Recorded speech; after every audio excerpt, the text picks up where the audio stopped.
Bismillahirrahmanirrahim. Alhamdulillahirabbil alamin. Wassalatu wassalamu ala al-mab'uts rahmatan lil alamin. Nabiyina Muhammad wa ala alihi wa sahbihi wa man tabi'akum bi ihsanin ila yaumiddin, amma ba'd.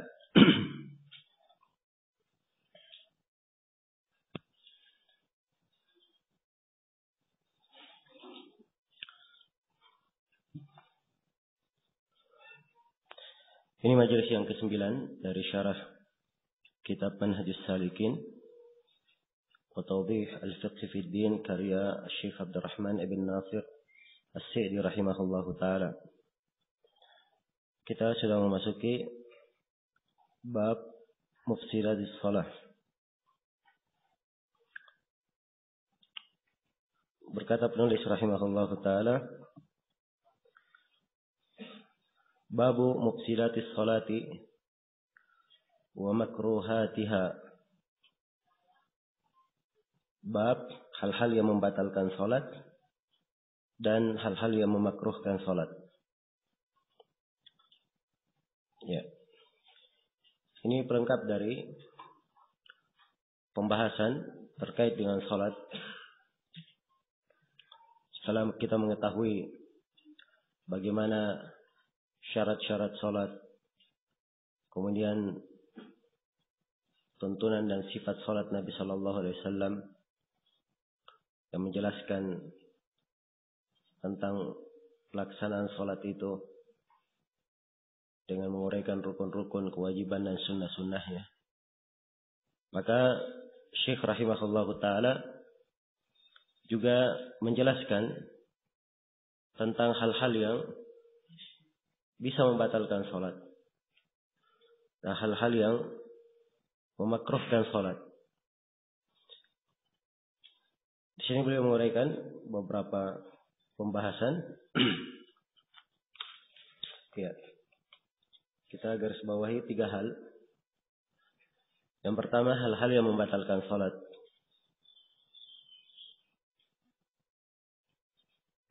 Kata beliau, wa tabtulus salatu,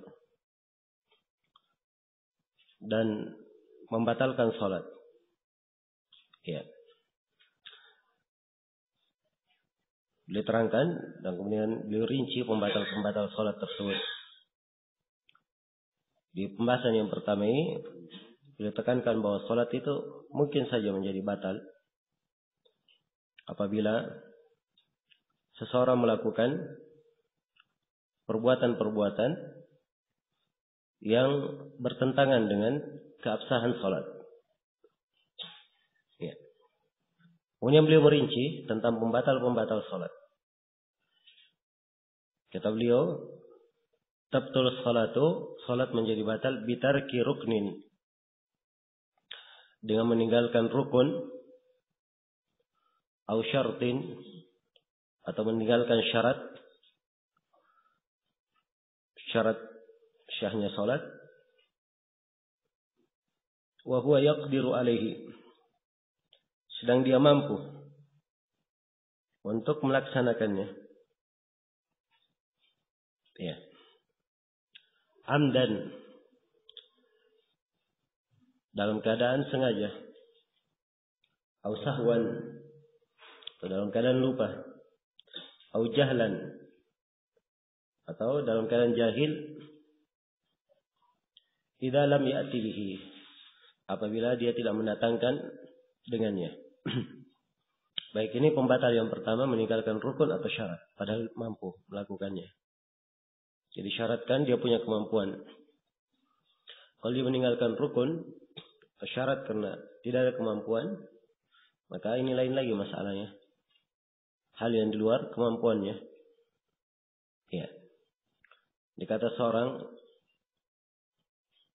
berada di tengah malam gelap gulita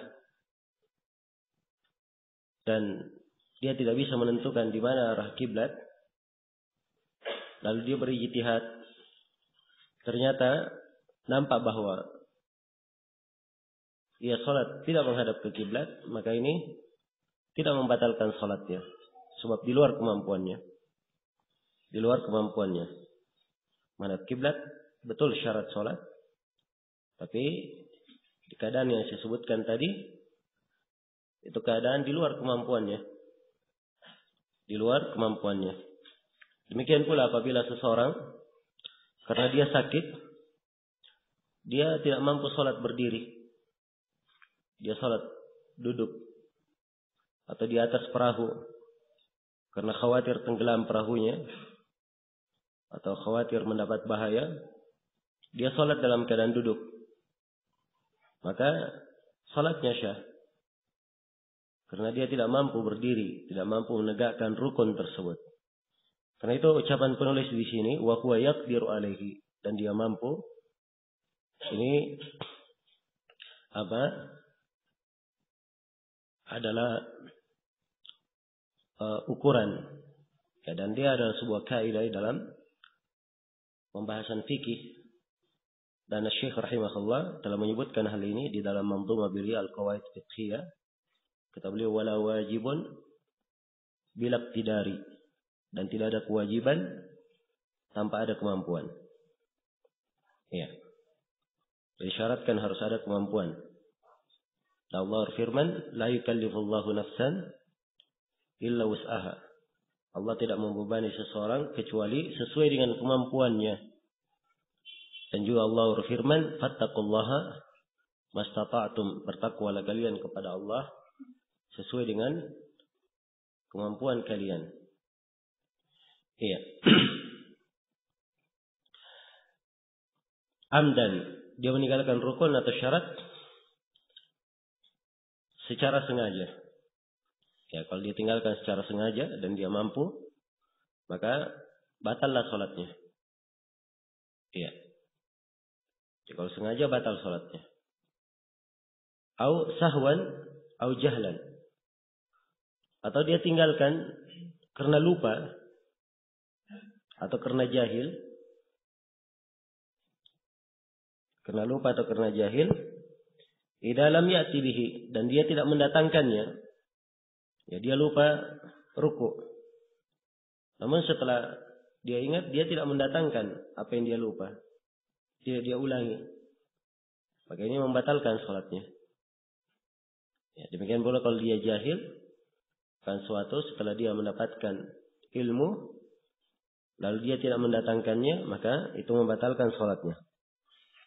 Kemudian yang kedua dari yang membatalkan sholat adalah meninggalkan kewajiban secara sengaja. Kata beliau, wa bitarki wajibin amdan, dan dengan meninggalkan kewajiban amdan secara sengaja. Ya. Ini juga membatalkan sholat. Kalau ada kewajiban dari wajibat as-shalah yang 8 yang telah kita sebutkan, dia tinggalkan dengan sengaja, maka ini membatalkan sholatnya. Adapun kalau tidak sengaja, tidak membatalkan sholat, cukup dia sempurnakan dengan apa? Dengan sujud sahwi. Baik, kemudian yang ketiga dari pembatal sholat, sengaja berbicara. Syekh berkata, wabil kalami amdan, dan dia sengaja berbicara. Ya. Karena di dalam hadits Zaid bin Arqam yang diriwayatkan oleh Imam Al-Bukhari dan Imam Muslim, ya, diterangkan tentang firman Allah, wa qumu lillahi qanitin, dan berdirilah kalian kepada Allah dengan qanitin. Kata beliau, fa amarana atau fa umirna bis sukuti wa nuhina 'anil kalam. Kami diperintah untuk diam dan kami dilarang berbicara. Kami dilarang berbicara. Ya, maka siapa yang berbicara berarti dia melanggar larangan.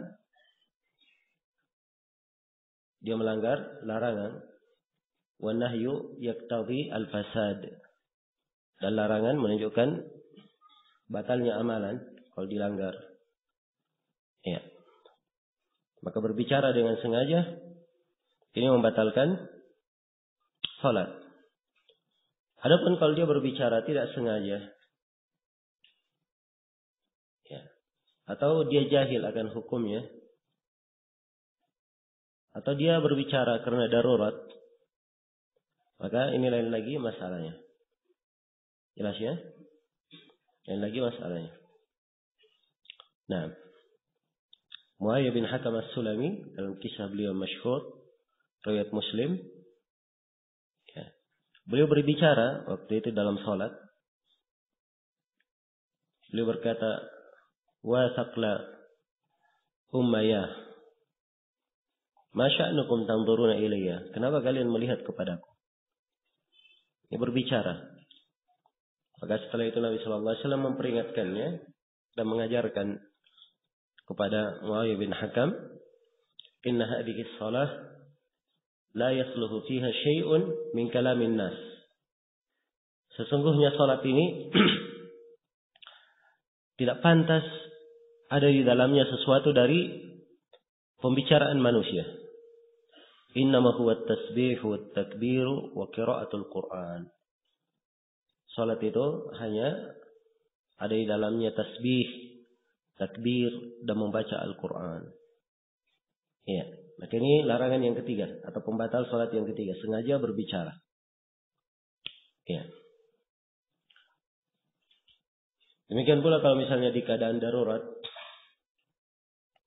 seorang menegur imam. Ya, imamnya salah.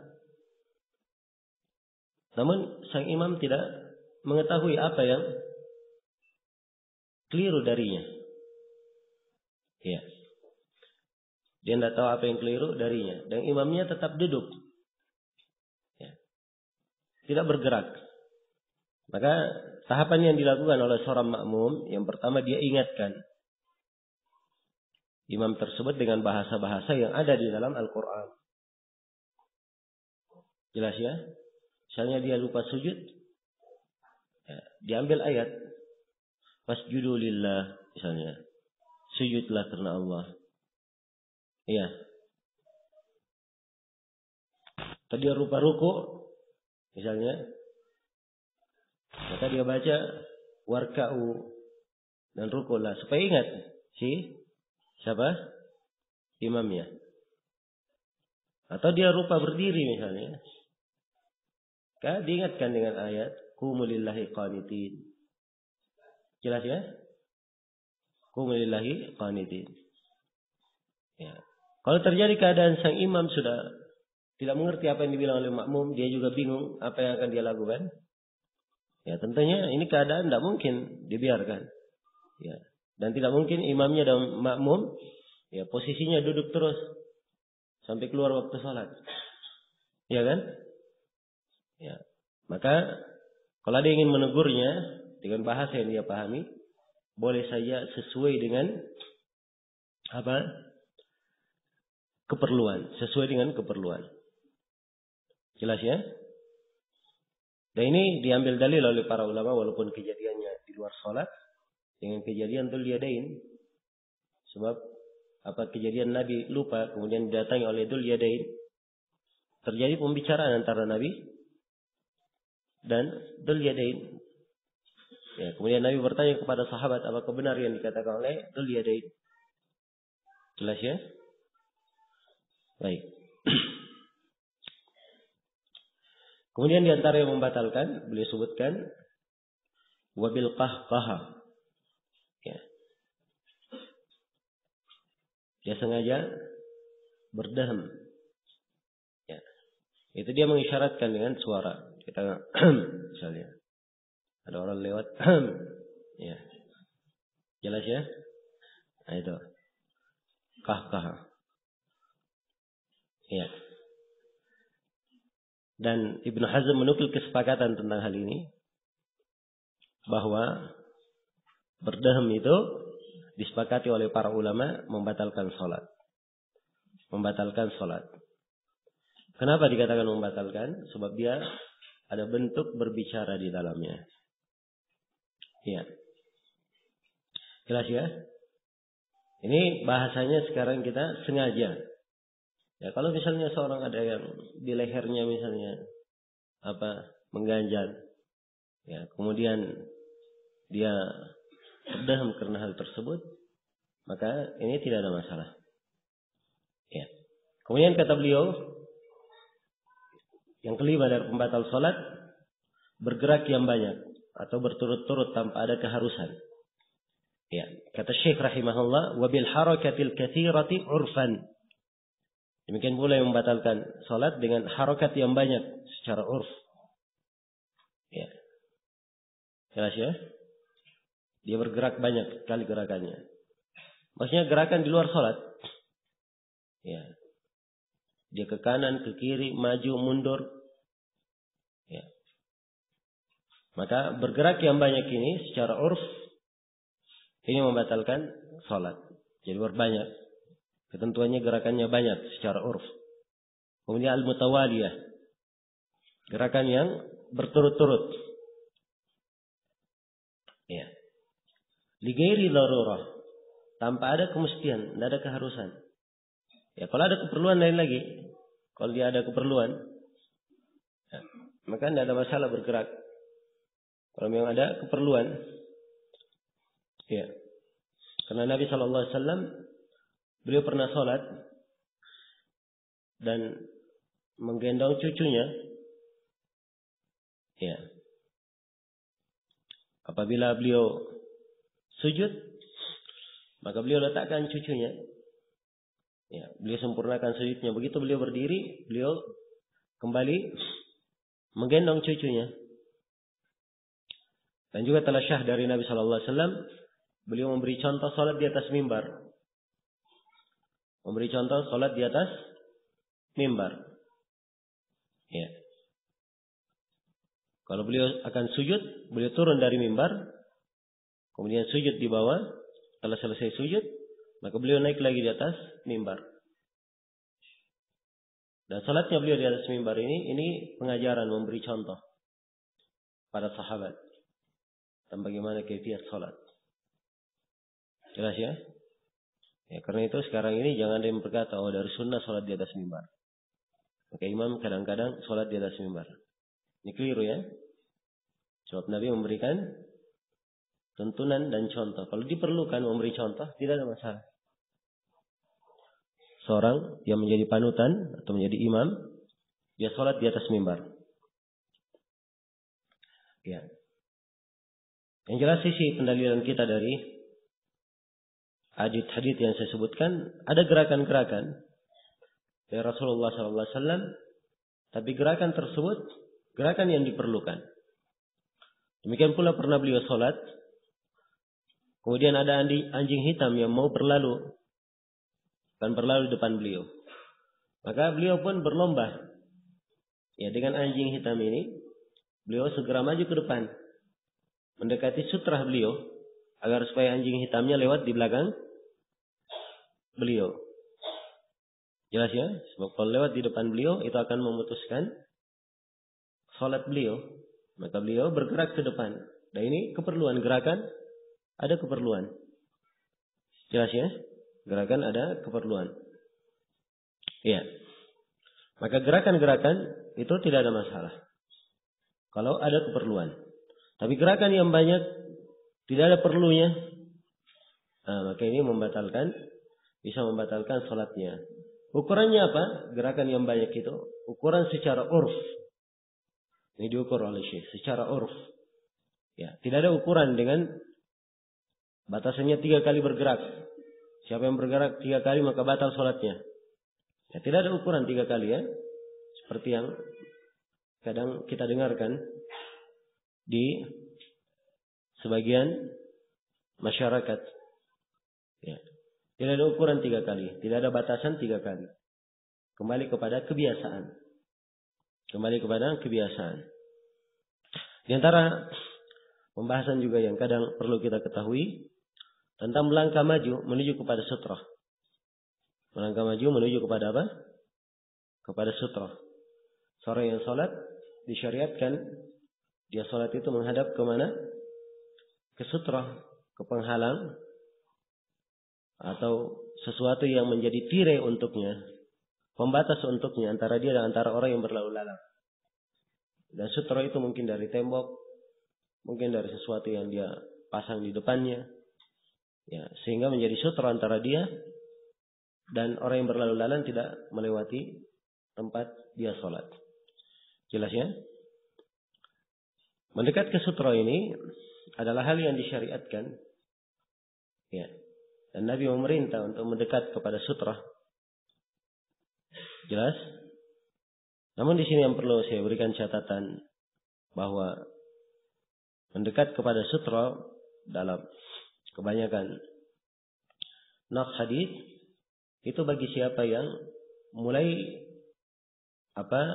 salat, bagi siapa yang akan memulai salatnya.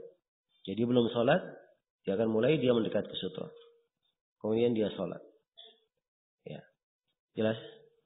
Kalau di dalam salatnya, sutranya misalnya pindah, apakah dia juga melangkah ke depan, melangkah maju? Ya. Jelas ya? Apakah ini juga masuk dalam kewajiban sehingga orang wajib melangkah ke depan? Ya, ini letak perbedaan pendapat para ulama di dalam memahaminya. Ya. Ada yang mengatakan dia tetap disyariatkan maju, dan ada yang mengatakan bahwa perintah mendekat itu di awal dia sholat. Adapun di pertengahan sholat, ya sudah lepas kewajibannya. Apabila sutranya pergi atau hilang, ya jelas ya. Maka bagi siapa yang memandang dia boleh berjalan, maka dia hanya melangkah di batasan yang diizinkan saja. Adapun kalau dia melangkah, misalnya dia sholat di belakang sana, sutranya pergi semua. Dia jalan ke depan sampai ke depan tiang. Wah, ini bukan lagi orang sholat. Namanya orang melangkah, sudah orang berjalan. Jelas ya? Nah, itu membatalkan sholat. Tapi kalau melangkah sedikit, 2-3 langkah, ya itu tidak ada masalah. Jelas ya? Kemudian juga saya ingatkan kepada ikhwah, ini pembahasan seperti yang antum dengarkan tadi. Ada kemungkinan di dalam masalah melangkahnya ini di tengah sholat. Disyariatkan atau tidak. Yang ini diperhatikan kadang di masyarakat umum. Ya, itu adalah hal yang sangat aneh sekali. Ya, bahkan diketahui di madhab Syafi'iyah di Indonesia, melangkah gerakan itu cuma 3 kali saja. Gerakan itu cuma 3 kali saja. Karena itu, ya dihindari hal-hal yang kadang seseorang menjadi sebab ya terjadinya masalah, yang menjadi sorotan dan selainnya, ya dihindari. Kalau memang dalil yang mengandung kemungkinan. Ya, dalil mengandung kemungkinan. Dia bukan di dalam masalah-masalah prinsipil. Ya. Baik. Selesai sudah pembahasan tentang pembatal-pembatal salat. Ya. Baik, masih ada lanjutan sedikit ya dari ucapan penulis. Kata beliau, "Li'annahu fil awwali taraka ma la tatimmu al-ibadatu illa bih, wa bil akhirati fa'ala ma yunha anhu fiha." Ya. Karena dia di dalam kenapa dikatakan batal dengan 5 pembahasan ini? Sekarang disebutkan 5 pembatal salat ya. Kenapa dikatakan batal? Adapun pembatal yang pertama, dia meninggalkan rukun atau kewajiban. Dia dikatakan membatalkan salat karena dia meninggalkan sesuatu yang tidak syah ibadah atau tidak sempurna ibadah kecuali dengan itu. Ya, kemudian yang lainnya, ya. Jadi yang pertama dan kedua itu dilarang kalau di catatan modul kita ya, yang masuk dalam rukun dan kewajiban. Kalau ditinggalkan membatalkan karena ibadah tidak sempurna kecuali dengan itu. Adapun yang lainnya dari berbicara, berdaham, bergerak tanpa keperluan, ini dikatakan membatalkan salat. Kenapa? Fa'ala ma yunha anhu fiha, karena dia melakukan apa yang dia dilarang di dalamnya. Ya. Apa yang dia dilarang di dalamnya. Sedangkan kaidahnya sebagaimana telah kita maklumi, an-nahyu yaqtadi al-fasad. Larangan menunjukkan rusaknya amalan tersebut. Selesai. Kemudian pembahasan yang ketiga, hal-hal yang memakruhkan salat. Ya. Kata beliau yang memakruhkan salat yang pertama, kata beliau wa yukrahu al-iltifatu fi shalah, dan makruh menoleh di dalam salat. Ya. Kenapa makruh? Apa dalilnya? Karena Nabi sallallahu alaihi wasallam su'ila 'anil iltifati fi shalah, faqala huwa ikhtilasun yakhtalisuhu asy-syaitan min salatil 'abd. Rawahul Bukhari. Ya, Nabi sallallahu alaihi wasallam ditanya tentang menoleh di dalam salat. Maka beliau berkata, menoleh dalam salat itu adalah curian yang dicuri oleh syaitan dari salatnya hamba. Ya. Jadi siapa yang menoleh, maka dia telah apa? Dicuri sebagian salatnya oleh syaitan. Ya. Dan ini menunjukkan makna makruhnya. Nah, dan yang dimaksud dengan menoleh, ya, dia menggerakkan kepalanya dan menoleh ke arah. Dan dimaksud dengan menoleh, ada gerakan kepala. Adapun kalau matanya yang kepalanya tetap ke depan, cuman pandangan matanya yang melihat ke sampingnya, ini namanya mencuri pandang. Dengan seperti ini tidak apa-apa. Ya, tidak ada masalah kalau dia perlukan. Ya, misalnya dia melihat, ya hanya sejarak apa yang bisa dilihat dengan matanya, itu tidak ada masalah. Jelas ya? Nah, ya dalil tentang hal ini adalah hadits Ka'ab bin Malik, riwayat Bukhari dan Muslim. Ketika beliau diperintah oleh Nabi untuk diboikot, maka beliau apabila datang, beliau memperhatikan Rasulullah. Ya. Dan beliau memperhatikan kalau beliau sholat, maka beliau menoleh kepada Nabi, apakah Nabi menoleh kepadanya atau tidak. Ya. Jelas ya? Baik. Dan ini ikrar dari Nabi SAW menunjukkan itu tidak dilarang. Hanya sebatas dia melihat. Ya. Kemudian kata beliau rahimahullah, wa yukrahu al-abath. Dan makruh dia melakukan perbuatan yang sia-sia. Melakukan perbuatan yang sia-sia. Ya. Ini banyak sekali dalam sholat. Ada yang kalau sholat ngutil terus. Ya. Ya.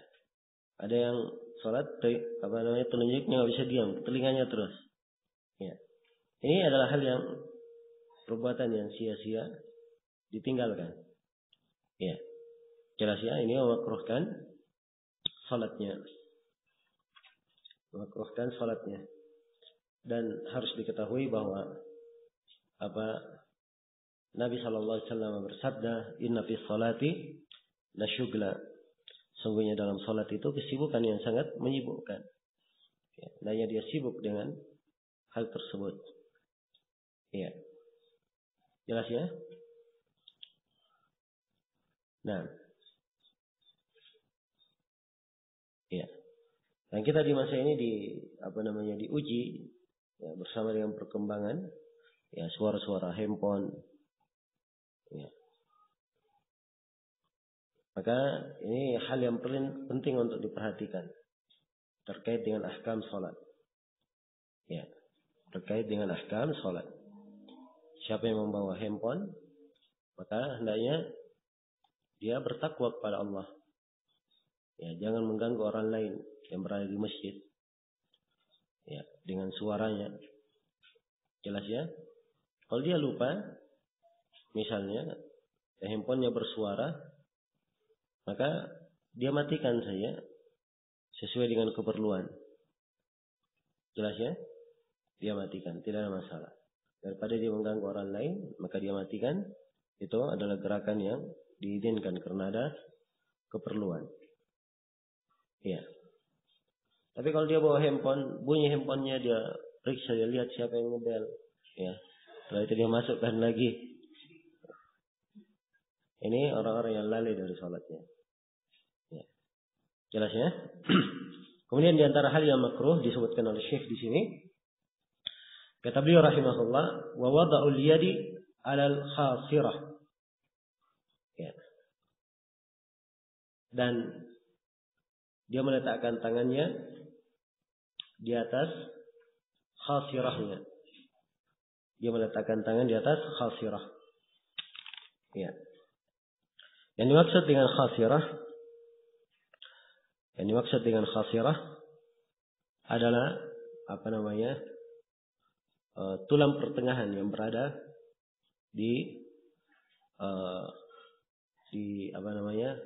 rusuk seseorang.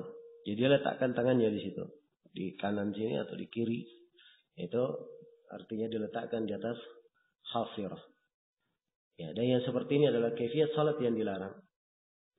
Kaifiyat salat yang dilarang. Telah syah dari hadits Abu Hurairah riwayat Bukhari dan Muslim. Nabi sallallahu alaihi wasallam naha ay yusalli ar-rajul mukhtasiran. Nabi sallallahu alaihi wasallam melarang seorang itu melakukan salat dalam keadaan ikhtisar. Ya. Dalam keadaan ikhtisar.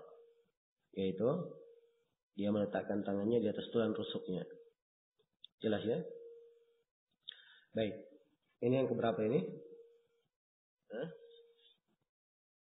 Yang ketiga, meletakkan ya tangan di atas khasirah, di atas tulang rusuk. Kemudian yang keempat, hal yang makruh yang keempat adalah wa tashbiqul asabi'. Ya, menghilangkan jari jemari. Nah, tashbiqul asabi'. Ya. Di dalam salat, ya seseorang tidak boleh menghilangkan jari jemarinya seperti ini pada saat dia salat. Jelas ya? Ya. Ini adalah hal yang dilarang.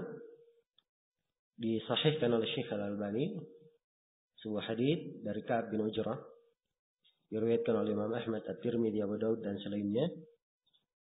Sebutkan bahwa Rasulullah bersabda, "Idza tawadda'a ahadukum fa ahsana wudu'ahu, thumma kharaja 'amidan ila al-masjid, fala yashbakanna baina asabi'ihi bainahu fi shalah." Apabila salah seorang dari kalian berwudu, lalu dia perbaiki wudunya, kemudian dia keluar ke masjid, maka jangan sekali-sekali dia silangkan jari jemarinya. Ya, sebab dia sedang dalam salat. Jadi kalau keluar ke masjid saja untuk mendatangi salat, dilarang menyilangkan jari jemari, apalagi kalau dia di dalam salat. Dia lebih dilarang. Jelas ya? Ya. Baik. Ini tentang menyilangkan jari jemari. Ya.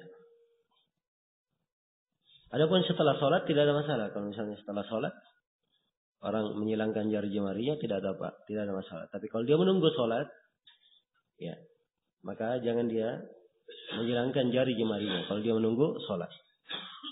Jelas ya? Ya, kalau setelah sholat tidak ada masalah. Bahkan Nabi pernah memberi contoh di dalam hadits Abu Musa al-Asy'ari riwayat Bukhari dan Muslim. Beliau berkata, "Al-mu'minu lil-mu'min kal-bunyan, yashuddu ba'duhu ba'dha." Sungguhnya seorang mukmin bagi mukmin yang lainnya seperti bangunan. Sebagian dari mereka menguatkan sebagian yang lainnya. Lalu beliau memberi contoh bagaimana seorang mukmin itu. Beliau silangkan jari jemarinya. Jelas ya?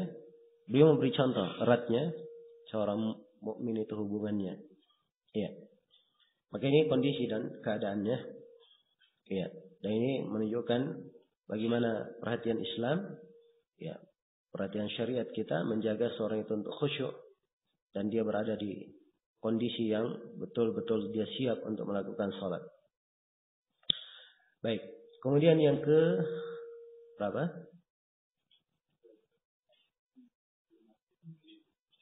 Kemudian yang kelima. Yang kelima nggak ditulis di diktatnya, di modulnya nggak ditulis. Ya, saya juga lupa kemarin. Sebenarnya kemarin tidak ditulisnya itu karena saya pikirkan apa kalimat yang cocok dalam bahasa Indonesianya.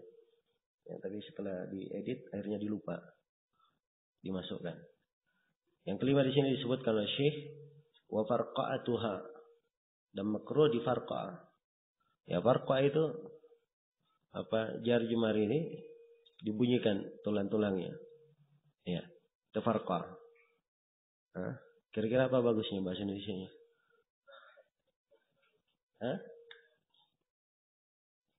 Paham ya?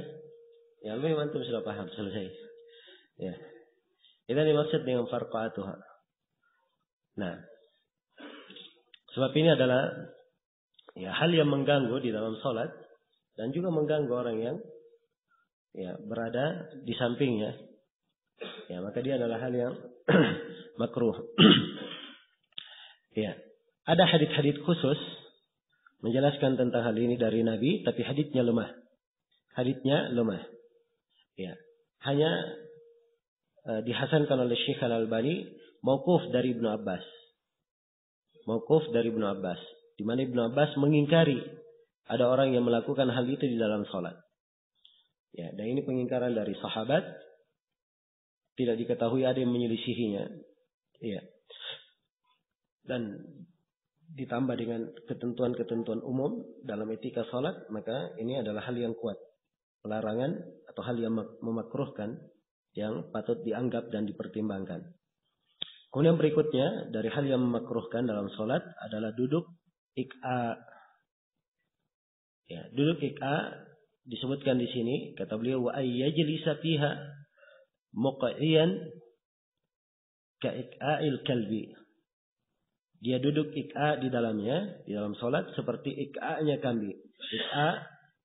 Iqa'nya anjing. Ya. Iqa anjing. Jelas ya? Iqa itu punya dua penafsiran di kalangan para ulama. Dan ada dua penjelasan iqa. Satu di hadits ini, ada satu di hadits lain. Satu disyariatkan, satu makruh seperti dalam hadits ini. Jelas ya? Yang disyariatkan sudah kita bahas di pembahasan kaifiyat salat kemarin. Di mana disyariatkan iqa? Diduduk antara dua sujud. Bagaimana kaifiyatnya? Dia tancapkan kedua kakinya, ya, kemudian dia duduk di atasnya. Jelas ya? Ini duduk iqa. Jelas sampai sini? Ya, perlu diberi contoh atau tidak? Kalau perlu diberi contoh nanti saya ada ikhwan naik ke sini. Atau naik ke atas ini memberi contoh. Jadi kedua kaki itu, ya, kalau ingin dilekatkan, ditempelkan, tidak apa-apa. Yang ini ditancapkan. Kemudian dia duduk di atas kedua kaki ini. Jelas ya? Dan disebut dengan iqa. Ini disyariatkan. Adapun iqa yang dibahas oleh penulis di sini, ini iqa jenis yang dilarang. Caranya bagaimana? Dia tancapkan kedua kakinya, dia renggangkan, kemudian pantatnya langsung menyentuh bumi. Ya, ini dilarang. Sebab ini menyerupai duduknya apa? Duduknya anjing. Ya, jelas ya? Menyerupai duduknya anjing. Dan hal tersebut telah dilarang oleh Rasulullah SAW dalam sejumlah hadits. Baik. Selesai tentang duduk iqa. Kemudian di antara hal yang memakruhkan juga, dan ini yang ketujuh, kata beliau, wa ayyastaqbila ma yulhihi. Dan dia menghadap kepada sesuatu yang akan membuat dia lalai. Ya, dia menghadap kepada sesuatu yang membuat dia apa? Membuat dia lalai. Ya, kalau dia menghadap kepada sesuatu yang membuat dia lalai, ya, apakah di depannya adalah permainan atau sesuatu yang bergerak, yang menarik perhatiannya, ini adalah hal yang makruh dalam salat. Hal yang makruh. Nah, dan telah diketahui bagaimana kisah Nabi Sallallahu Alaihi Wasallam dalam hadits riwayat Bukhari dan Muslim dari beberapa orang sahabat, di mana beliau pernah salat menghadap ke ke tembok yang di situ telah terpasang kain yang berwarna, ya, ada warna-warninya. Maka setelah itu beliau perintah agar supaya ambijaniya tersebut dibawa kepada Abu Jaham dan diganti dengan sesuatu yang tidak ada gambarnya. Dan Nabi berkata bahwa ini tadi melalaikanku dari salat. Melalaikanku dari salat. Maka makruh hukumnya, ya, memasang hal tersebut. Ya. Dan ini di masa ini adanya ukiran-ukiran berada di masjid, kaligrafi dan seterusnya. Ini dari perkara yang melalaikan. Ya. Dan ini dari tanda-tanda hari kiamat, adanya di masjid dilakukan hal yang seperti itu. Jelas ya? Baik. Kemudian yang ke-8, ya, kata beliau rahimahullah, au yadkhula fiha, وقلبه مشتغل بمدافعة الأخبثين أو بحضرة طعام يشتهيه. لقوله صلى الله عليه وسلم لا صلاة بحضرة طعام ولا وهو يدافعه الأخبثان. متفق عليه. Ya. Yang kedelapan, dia masuk di dalam sholat dan hatinya sedang sibuk karena dia menahan dua yang akan keluar. Dua menahan yang akan keluar dari dua jalur. Akan menahan kencingnya atau dia menahan apa yang keluar dari belakang. Ya. Atau dia masuk dalam sholat dan hatinya sedang sibuk memikirkan makanan yang sudah siap. Yang dia sangat berselera memakannya. Maka ini makruh dia masuk di dalamnya. Ya. Berdasarkan sabda Nabi sallallahu alaihi wasallam, la salata bi hadrati ta'am. Tidak ada salat saat makanan itu telah hadir, telah siap. Wala wa huwa yudafi'uhu al-akhbathan. Dan juga tidak ada salat dan dia sedang didorong oleh dua busuk yang mau keluar, dari depan maupun dari belakang. Ya, muttafaqun alaih. Nah, Syekh di sini menyebut muttafaqun alaih ya. Padahal haditsnya hanya diriwayatkan oleh Imam Muslim saja. Diriwayatkan oleh Imam Muslim dari hadits Aisyah radhiyallahu anha. Ya. Jelas ya? Kalimat la salata di sini artinya tidak ada salat. Ya. Dia kadang bisa bermakna tidak ada salat, bermakna tidak syah salatnya. Dan bisa bermakna tidak ada salat, bermakna makruh salatnya. Bermakna makruh salatnya. Jadi kalau dia misalnya sudah hadir makanan, ya, sudah hadir makanan, kemudian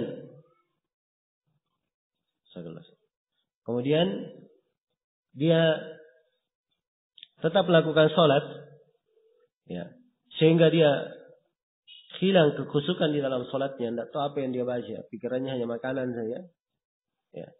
Makanya seperti ini membatalkan salat, sebab dia telah menghilangkan rukun-rukun dan kewajiban, tidak menyempurnakan salatnya, bisa membatalkannya. Demikian pula kalau dia menahan, ya, sedang menahan hajatnya mau keluar, ya dia tahan, dan ini membuat dia tidak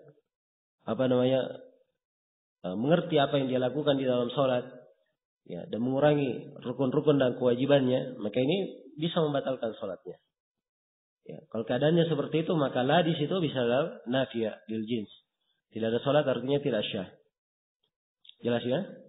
Tapi kalau dia salatnya tetap bisa menyempurnakan rukun dan kewajiban, ya, dia tetap bisa menyempurnakan rukun dan kewajiban, maka hukum salat yang seperti ini makruh. Maka la salata di sini artinya la nafiyah lil kamaliyah. Dia hanya menafikan kesempurnaan saja. Menafikan kesempurnaan. Jelas ya? Baik. Jadi dari etika seorang masuk ke dalam masjid, ya dia dalam keadaan hatinya itu sudah tidak sibuk lagi, konsentrasi, tidak ada hal yang melalaikannya. Ya, muttafaqun alaih. Haditsnya riwayat Muslim ya, Syekh menyebutkan muttafaqun alaih. Kemudian yang kesembilan dari yang dilarang, dari hal yang memakruhkan salat, adalah menghamparkan kedua tangan ketika sujud. Kata Syekh, wa nahan Nabiyyu sallallahu alaihi wasallam ay yaftarisha ar-rajulu dira'aihi bis sujud. Ya. Dan Nabi sallallahu alaihi wasallam melarang seorang lelaki menghamparkan kedua tangannya pada saat dia sujud. Ya, jadi kedua tangan ini, ya, sikunya dihamparkan di mana? Di lantai. Ya, begitu dia sujud, sikunya menyentuh lantai, menyentuh bumi. Maka ini ada hal yang makruh. Ya. Sebab Nabi sallallahu alaihi wasallam telah melarang hal tersebut. Ya, di dalam hadits Aisyah riwayat Muslim. Dan dia dianggap sebagai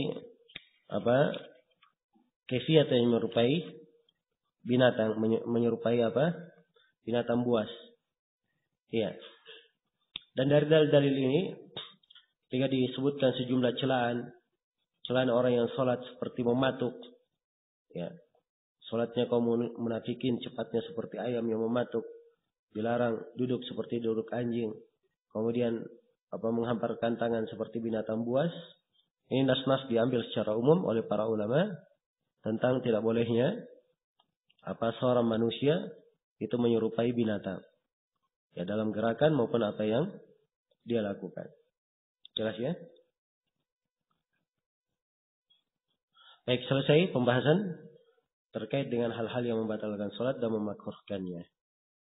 Nah, kemudian Syekh rahimahullah berpindah menjelaskan tentang bab sholat tatawwu'. Ya, bab tentang sholat tatawwu'.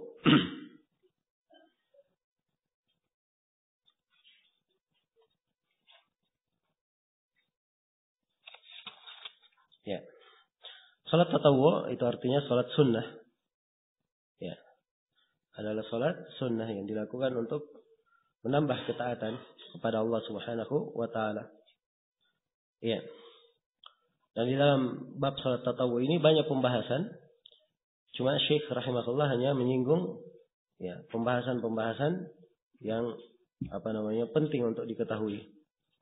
Ya, dari pembahasan-pembahasan yang beliau singgung di sini, ya, ada pembahasan berkaitan dengan sholatul kusuf, ya, tentang sholat gerhana, dan ada berkaitan dengan sholatul witir, sholat witir, ada yang berkaitan dengan sholat al-istisqa, sholat meminta hujan, ya, dan ada yang berkaitan dengan waktu-waktu terlarang.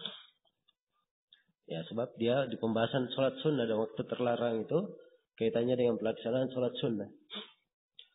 Iya. Kita mulai membaca di sini pembahasan tentang sholat kusuf. Ya. Yang akan diterangkan oleh Syekh rahimahullah. Al-kusuf, sholatul kusuf, sholat disandarkan kepada kusuf. Ini penyandaran kepada sebabnya. Sebab dia adalah sholat yang dilakukan karena terjadi kusuf, karena terjadi gerhana. Karena terjadi gerhana. Ya. Dan gerhana itu, gerhana definisinya adalah hilangnya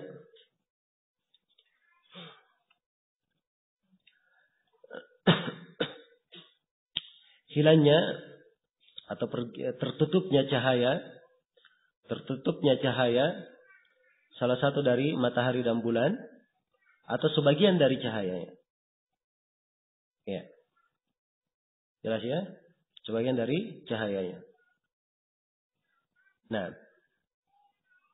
itu al-kusuf. Dan di sini biasanya dibahasakan oleh para ulama dikatakan pakai al-kusuf, pakai kaf, dan kadang pakai kha, al-khusuf. Semuanya bermakna gerhana. Ya. Semuanya bermakna gerhana. Dan ada para ulama yang membedakan, kalau kusuf itu untuk gerhana matahari, kalau khusuf untuk gerhana bulan. Dan ini masyhur di penggunaan secara bahasa yang membedakan. Ya, tapi umumnya ahli fikih menggunakan untuk makna yang sama. Karena itu mereka hanya membahasakan satu saja, kusuf, ya, yang dia inginkan gerhana matahari dan gerhana apa? Gerhana bulan. Baik. Ini yang dimaksud dengan salat al-kusuf. Kata beliau, wa akaduha salatul kusuf. Yang paling muakkadnya dari salat sunnah. Salat sunnah itu kan banyak. Ya. Apa yang paling muakkad dari salat sunnah ini? Nah, beliau terangkan bahwa yang paling muakkadnya adalah salat kal-kusuf. Salat gerhana. Iya. Jelas ya? Namun pertama di sini yang perlu dibahas, apakah benar salat kusuf ini salat sunnah? Iya. Jelas ya?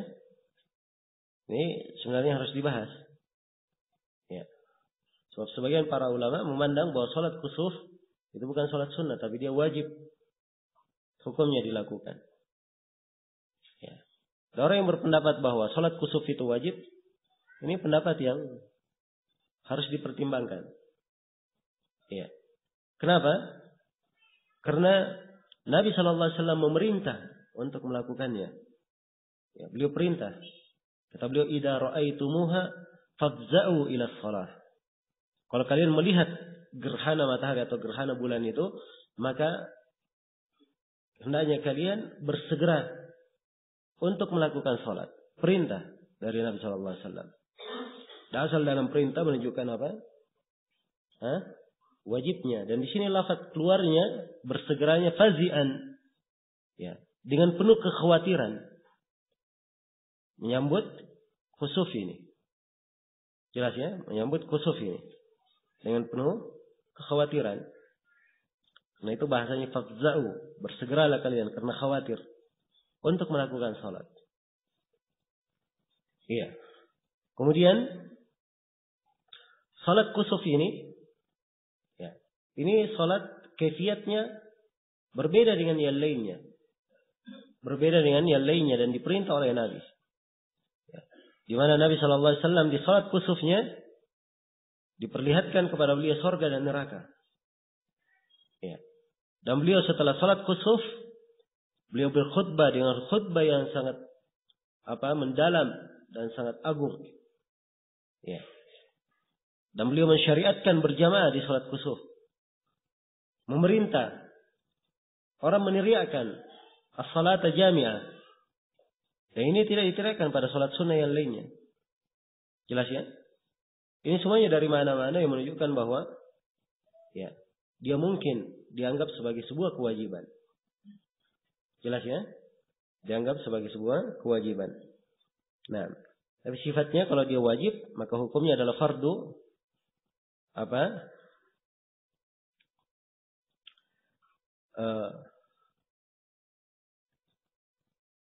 iya. Kalau menurut Syekh Ibnu Utsaimin rahimahullahu taala, dia adalah salat yang wajib. Ya, mungkin wajib ain dan mungkin wajib kifayah, kata beliau. Wajib ain dan mungkin wajib kifayah. Ya, dan paling sedikitnya kalau dikatakan wajib kifayah. Wajib kifayah. Karena itu adanya gerhana, itu jangan dianggap sebagai perkara yang biasa. Ya, seorang khawatir di dalamnya. Ya. Dan banyak takut kepada Allah Subhanahu wa taala. Dia adalah adanya gerhana matahari dan bulan itu adalah dua tanda kebesaran Allah Subhanahu wa taala. Ya Allah Subhanahu wa taala ingatkan kepada manusia. Nah. Baik. Kemudian kata beliau rahimahullah, kita lanjutkan. Ya. Jadi dia adalah salat diterangkan oleh Syekh di sini sebagai salat sunnah yang sangat muakkadah. Ini pendapat Syekh ya. Dan telah kita terangkan bahwa ya, pendapat yang mengatakan wajibnya salat khusuf itu ya mempunyai sisi kekuatan dari pendalilan. Baik, kemudian kata beliau rahimahullah, wa akaduha salatul khusuf. Paling muakkadnya adalah salat khusuf. Karena Nabi fa'alaha wa amara biha. Karena Nabi mengerjakannya dan memerintah dengannya. Wa tusalla ala sifati hadits Aisyah radhiyallahu anha. Sini dijelaskan tentang kaifiat salat gerhana. Bahwa salat gerhana itu dilakukan sesuai dengan sifat salat yang diterangkan dalam hadits Aisyah. Bagaimana itu hadits Aisyah? Anna Nabiya sallallahu alaihi wasallam jahara fi salatil khusuf. Nabi menjaharkan bacaan dalam salat gerhana. Jadi bacaannya dijaharkan. Fi qiraatihi, dalam membacanya. Iya. Kemudian fa shalla 4 raka'atin fi raka'ataini wa 4 sajadat. Lalu beliau salat 4 rakaat. 4 kali ruku dalam 2 rakaat. Dengan 4 kali sujud. Ya. Jelas ya? Ya, kalau kita ingin rinci bagaimana kaifiat salat gerhana itu, ya, begitu terjadi gerhana, dan ingat gerhana ini disyariatkan kalau dilihat. Sebab bahasa dari Nabi, idza ra'aitumuhuma. Ya, kalau kalian melihatnya, ya, Jadi pembahasannya kalau di apa? Kalau dilihat. Ya. Kita misalnya di Indonesia ini kemarin terjadi gerhana. Ya. Dilihat di Sulawesi atau di Jawa Tengah misalnya. Ya. Tapi di daerah lain tidak dilihat. Maka yang sholat hanya di tempat yang melihatnya saja. Di tempat yang melihatnya saja. Jelas ya? Nah. Ya. Demikian pula kemarin ada gerhana matahari juga. Ya. Hanya dilihat di beberapa tempat saja di Indonesia. Ya. Kebanyakan tempat di Indonesia tidak melihatnya. Maka ini bagi siapa yang melihat gerhana, syariat salat kusuf bagi siapa yang melihatnya. Orang yang tidak melihatnya tidak ada syariat untuk melakukannya. Ya, jelas ini ya. Baik. Kemudian, jadi kalau sudah dilihat gerhana, maka imamnya keluar ke masjid. Kemudian boleh diteriakkan dari masjid, as-salata jami'ah. As-salata jami'ah. Ya, as-salata ini dinasab lil igra untuk diingatkan. Ya, hadirilah salat. Perhatikan salat ini jami'ah.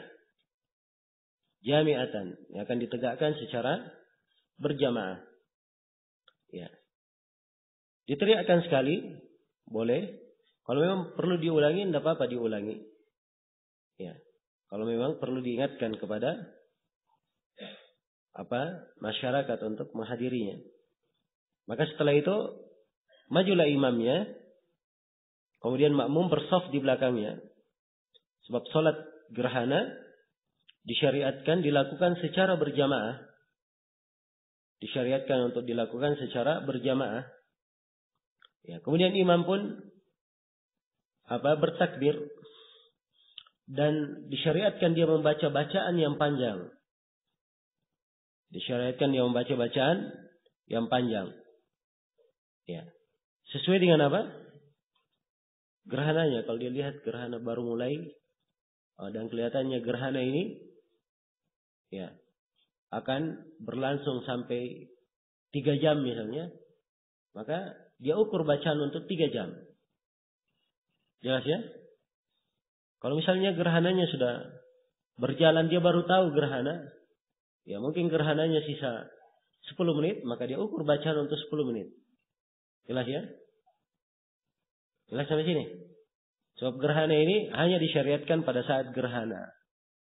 Ya. Jadi kalau dia sudah sementara sholat, tiba-tiba gerhananya sudah selesai, ya. Maka datang orang memberitahukan, atau dia misalnya sementara sholat dia dengar, ya orang berkata gerhana sudah selesai, maka segera dia peringan sholatnya untuk mencukupi saja dan menyelesaikan sholat. Dia ringankan sholat untuk menyelesaikan sholatnya. Jelas ya? Sebab sholat ini hanya disyariatkan saat gerhana. Saat gerhana. Maka kalau memungkinkan dia panjangkan bacaan. Sebagaimana Nabi memanjangkan bacaannya. Setelah panjangkan bacaannya, baca Al-Fatihah, kemudian dipanjangkan bacaan. Setelah itu imamnya takbir. Allahu Akbar. Takbir untuk apa? Untuk ruku. Ya. Setelah itu imamnya naik. Berkata Sami Allahu liman hamidah. Setelah berkata Sami Allahu liman hamidah, apa yang dia lakukan? Dia sujud? Tidak. Tapi dia baca lagi. Ya. Dia membaca lagi. Baca Al-Fatihah, baca surah. Ya, dipanjangkan bacaannya. Tapi bacaan yang kedua ini dia panjang namun lebih pendek daripada bacaan di pertama. Jelas ya? Ya, setelah selesai bacaannya dia takbir lagi untuk ruku. Allahu Akbar. Kemudian i'tidal, sami Allahu liman hamidah. Setelah itu takbir untuk sujud. Allahu Akbar. Dia sujud. Bangun, Allahu Akbar. Duduk di antara dua sujud. Kemudian takbir lagi sujud. Ya. Sujud kedua. Setelah itu takbir berdiri. Ya. Kemudian dia baca Al-Fatihah lagi, baca surah. Ya. Sebagaimana salat. Jelas? Dan dia panjangkan bacaan. Tapi bacaannya, ya panjangnya lebih pendek daripada rakaat yang sebelumnya. Jelas ya? Dia baca. Setelah selesai, takbir lagi Allahu Akbar untuk ruku. Ya, kemudian dia bangkit lagi sami Allahu liman hamida, dia kembali membaca Al-Fatihah dan membaca apa? Surah. Ya, dan bacanya lebih pendek daripada sebelumnya. Setelah itu takbir ruku, ya, takbir lagi i'tidal, kemudian takbir sujud, duduk di antara dua sujud, kemudian sujud lagi, setelah itu duduk tasyahud. Kemudian salam. Jelas ya? Maka selesailah salat apa? Al-kusuf. Jadi kesimpulannya salat kusuf rukuknya ada berapa? Ya. Pertama salat kusuf 2 rakaat. Rakaat yang pertama rukuknya ada berapa? 2. Sujudnya juga 2. Ya. Di rakaat yang kedua rukuknya 2 dan sujudnya 2.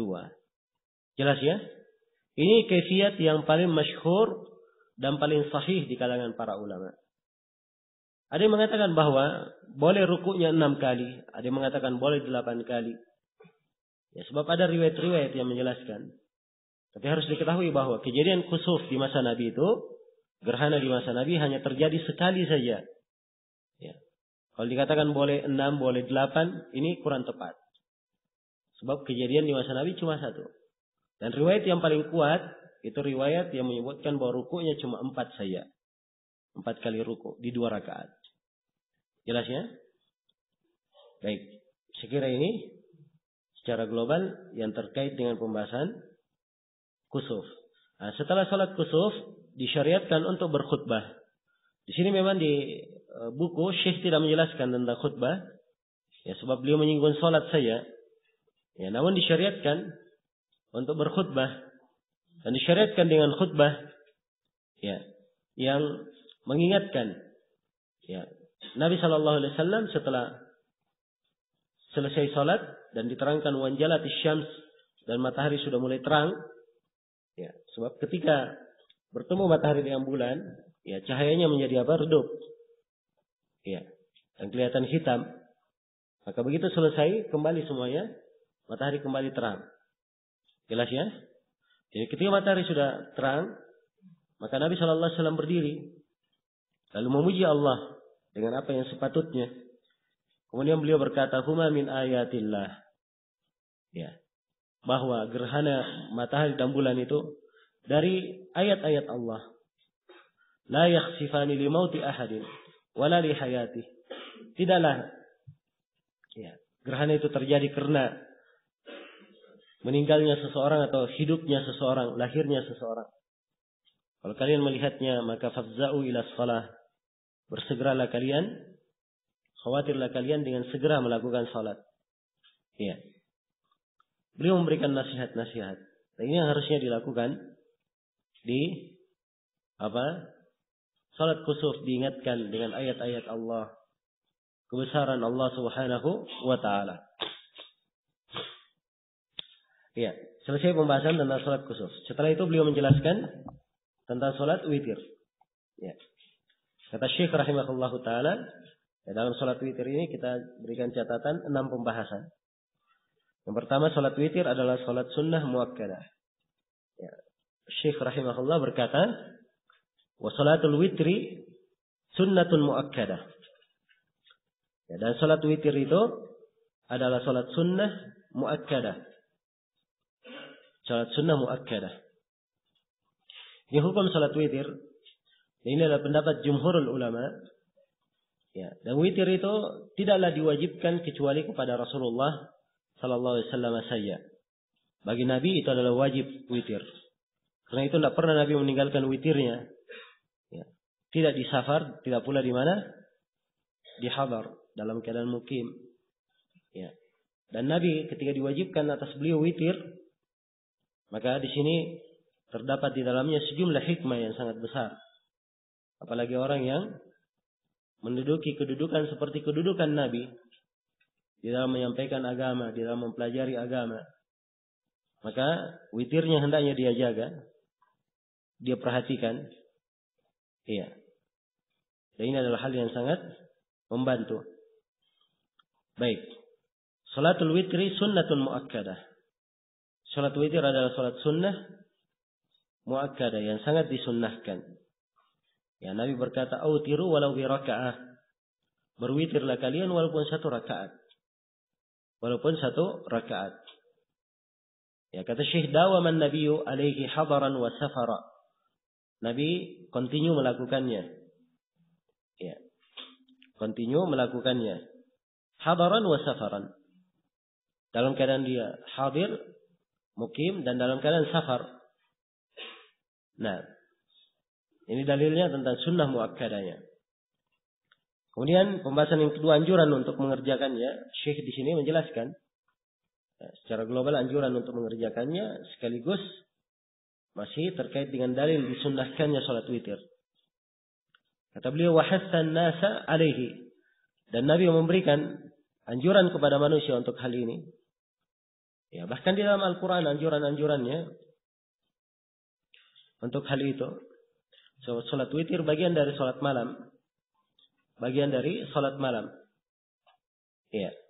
Ini istilah-istilah yang digunakan.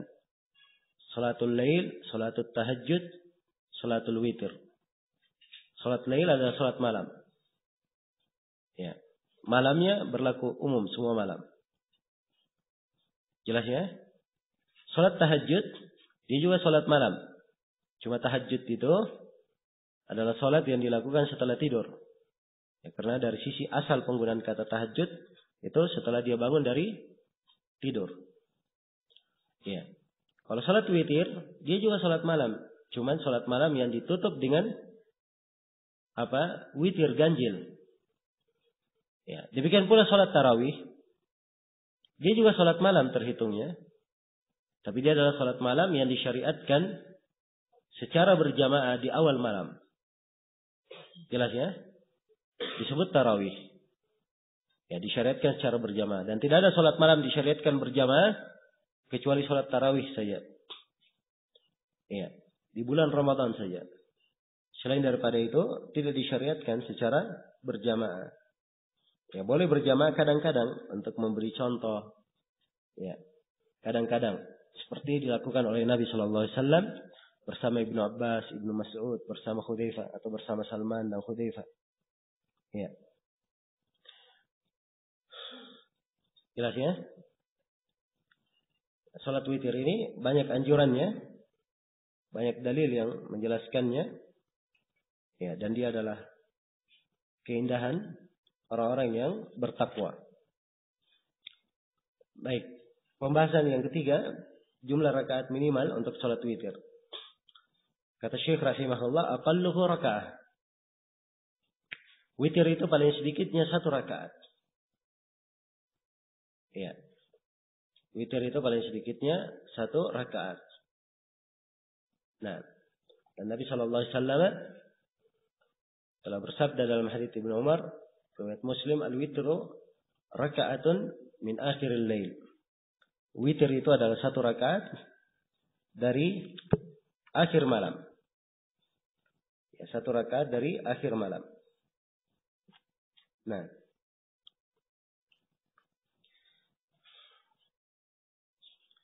kemudian kata Syekh rahimahullah, jadi paling sedikitnya 1 rakaat. Ya, paling sedikit.